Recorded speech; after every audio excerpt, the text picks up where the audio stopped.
हाय, hello, good morning, नमस्ते सगळ्यांना, जय भीम. मी सीमा. स्वागत आहे आपल्या सगळ्यांचं माझ्या किचन सवंगडी आणि मी या चॅनलमध्ये. कसे आहात सगळे? आशा करते की तुम्ही मस्त, स्वस्त आणि आनंदी असाल. आज मी तुमच्याशी एक गृहिणी म्हणून संवाद साधत आहे. तसं बघायला गेलं तर मी माझं गृहिणी हे काम स्वतः आनंदाने स्वीकारलेलं आहे. सोबतच स्वतःचा आत्मसन्मान आणि स्वतःचा सेल्फ रिस्पेक्ट सांभाळण्यासाठी मी स्वतः घरातून काही मला करता येईल ते मी करण्याचा प्रयत्न करते. जसं की मला मुलांना शिकवायला आवडतं तर मी होम ट्युशन्स घेते आणि थोडं का होईना मी माझा स्वतःचा खर्च काढण्याचा प्रयत्न करते. कारण की मला असं प्रामाणिकपणे वाटतं की माझ्या लहान-सहान खर्चासाठी मी कोणासमोर हात पसरू नयेत. असं बऱ्याचशा गृहिणींना वाटत असतं की मी स्वतःचा खर्च स्वतः काढावा आणि छोट्या-छोट्या गोष्टीसाठी मी कोणासमोरच हात पसरवू नये. बरं आता माझा सगळ्याच गृहिणींना एक प्रश्न आहे, की आपण सकाळपासून संध्याकाळपर्यंत नाही तर रात्रीपर्यंत आपण इतकी सगळी कामं करत असतो. पण मला खरंच एक सांगा, आपल्या कामाचं जे कौतुक आहे, कौतुक तर म्हणा, कदर कोणाला आहे का? कधीतरी आपण थकतो, कधीतरी आजारी पडतो, कधी कोणीतरी आपल्याला असं म्हणतं का, की आज तू काम खूप छान केलेलं आहेस, तर तुला कौतुकाची थाप माझ्याकडनं किंवा मग तू थकलेली आहेस, तर तू आज थोडा आराम कर. तुझ्यासाठी मी आज काहीतरी स्वयंपाक वगैरे करतो किंवा करते. असं कधीच तुम्हाला ऐकायला मिळत नसेल. माझ्या मते 90 ते 80% महिलांच्या वाट्याला हे येत असेल. माझ्या अशा बऱ्याचशा जवळच्या महिला आहेत, की त्यांचं वागणूक मी जवळून पाहिलेली आहे, की कशा पद्धतीने त्यांना घरातून वागणूक मिळते. छोट्या-छोट्या गोष्टीवरून टोमणे त्यांना दिले जातात. त्यांच्या कामाचं कौतुक होत नाही किंवा त्यांच्या कुठल्याच कामाची त्यांना कदर नसते. जर कधी त्या आजारीच पडल्या, तर त्यांना त्यांची साधी विचारपूस देखील केली जात नाही आणि वेळ प्रसंगी अतिशय खालच्या दर्जाची वागणूक, बोलणी देखील त्यांना ऐकावी लागलेली आहेत. आणि ही वागणूक कोणी बाहेरची व्यक्ती वगैरे देत नाही बरं का. ही वागणूक आपल्याच घरातील जवळचीच मंडळी त्यांना देत असतात. कसं आहे ना, बाहेर कोणी जर आपल्याला एखादा शब्द उद्देशून वाईट असं जर कोणी बोललं ना, तर आपण तिथल्या तिथेच त्यांना 2 शब्द ऐकून येतो आणि त्यांना त्यांची जागा दाखवून येतो. पण कसं आहे ना, घरामध्ये जर आपल्याच जवळची माणसं जेव्हा आपल्याला बोलतात, त्यावेळेस त्यांना तोडून बोलायचं कसं आणि दुसरी गोष्ट नाती देखील सांभाळायची असतात. आणि बऱ्याचदा असं होतं, या छोट्या-मोठ्या कुरबुरी जर आपण आपल्या घरातल्या माहेरच्या माणसांना सांगण्याचा प्रयत्न केला, तर तिकडून देखील आपल्याला असं ऐकवलं जातं, "काही नाही, जास्त काही टेन्शन घेऊ नको. हे सगळं लहान-सहान गोष्टी आहेत. ह्या सगळ्या गोष्टी होतच असतात. आम्ही देखील याच्यातून गेलेलो आहोत. ॲडजस्टमेंट करणं ही महिलांना खूप गरजेचं आहे." थोडक्यात काय कुठेतरी आपल्यालाच हे सांगितलं जातं, की तू सहन कर आणि हे सहन करत-करत एक वेळ अशी येते, की त्या सहनशक्तीचा कडेलोट होतो. कधी-कधी आपल्याला जोरजोरात ओरडून बोलावसं वाटतं, रडावसं वाटतं, कुठेतरी मन मोकळं करावंसं वाटतं, आपल्याला व्यक्त व्हावंसं वाटतं आणि जेव्हा हे कुठेच आपल्याला असं करणं होत नाही ना, त्यावेळेस या महिला, या गृहिणी डिप्रेशनमध्ये येत जातात. तर या महिलांनी काय करावं, डिप्रेशनमध्ये जावं, स्वतःच्या जीवाचं बरं-वाईट करून घ्यावं, की सहन करत राहावं? या महिला देखील हाडामासांच्या जिवंत माणसं असतात. हे या निगेटिव्ह कमेंट करणाऱ्या किंवा निगेटिव्ह वागणूक देणाऱ्या माणसांना कधी कळणार आहे? तर मला असं वाटतंय, की ह्या सगळ्यांची सुरुवात ही सासरवाडीमधूनच न होता कुठेतरी ही सुरुवात माहेरातूनच होत असते. कसं आहे ना, मुलगी जेव्हा लहान असते त्यावेळेसच तिला असं सांगितलं जातं, की घर स्वच्छ ठेवायचं असतं, सगळ्या वस्तू टापटीप जिथल्या तिथे ठेवायच्या असतात. चपात्या, भाकऱ्या या गोलच आल्या पाहिजेत, कपडे, भांडी व्यवस्थित धुतली पाहिजे. थोडक्यात काय तर घरातूनच आपले आई-वडील आपल्या मुलींना एक प्रकारे घराचं काम, घरातलं काम कसं करायचं याची ट्रेनिंग देत असतात.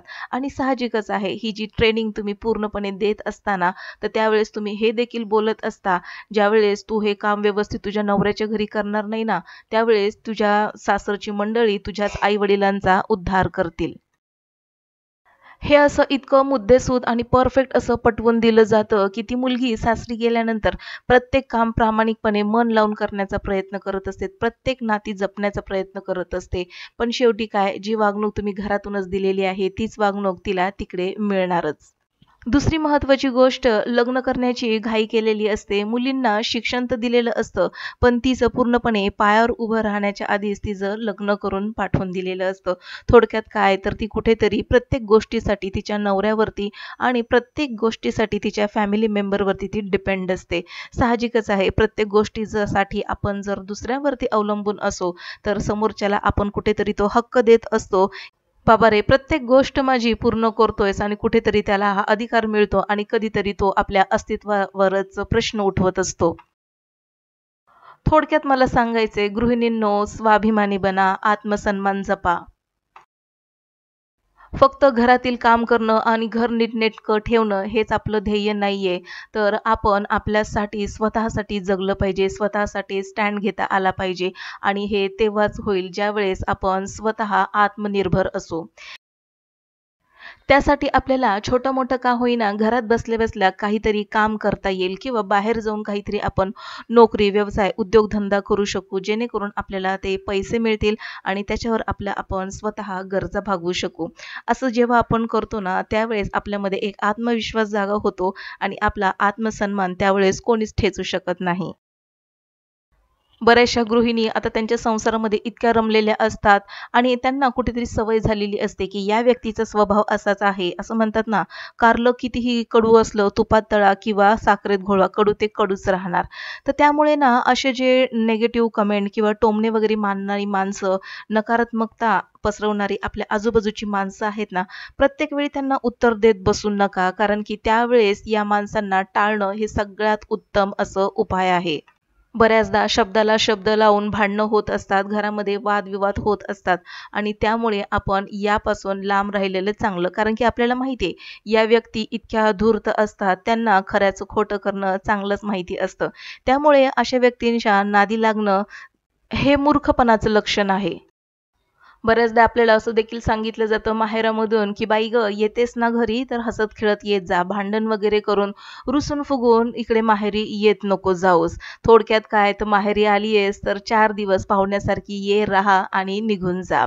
अशा प्रकारे आपल्याला सांगितलं जातं आणि सासरी देखील छोट्या-मोठ्या गोष्टीवरून ज्यावेळेस टोमणे वगैरे ऐकवले जातात आणि एखाद्या गोष्टीवरून जेव्हा तुम्हाला डिवचलं जातं, त्यावेळेस कधीतरी आपल्या देखील रागाचा उद्रेक होत असतो आणि कधीतरी आपल्या तोंडून देखील कधीतरी रागाच्या भरात शब्द निघत असतात. त्यावेळेस त्या महिलेला असं ऐकवलं जातं, "जास्त बोलू नकोस, घरामध्ये जितकं सांगितले तितकंच करायचं आणि जसं राहायला सांगितले तसंच राहायचं. जास्त बोलायचं नाही. तुझी मतं मांडायची नाहीत." थोडक्यात काय, तर कुठेतरी तिथे देखील तिला परकी असल्याची वागणूक दिली जाते. तर अशा वेळेस मी तर सांगेन ना, की वादविवाद करण्यापेक्षा डोकं एकदम शांत ठेवा, मेडिटेशन करा आणि आपल्या आवडीचं संगीत ऐका. कुठेतरी मी असं वाचलंय, की महिलांना स्वतःचं हक्काचं असं घर नसतं. त्यामुळे सासरी तिला हुंडा वगैरे देण्यापेक्षा, दागदागिने देण्यापेक्षा तिला तिच्या हक्काचं घर द्या.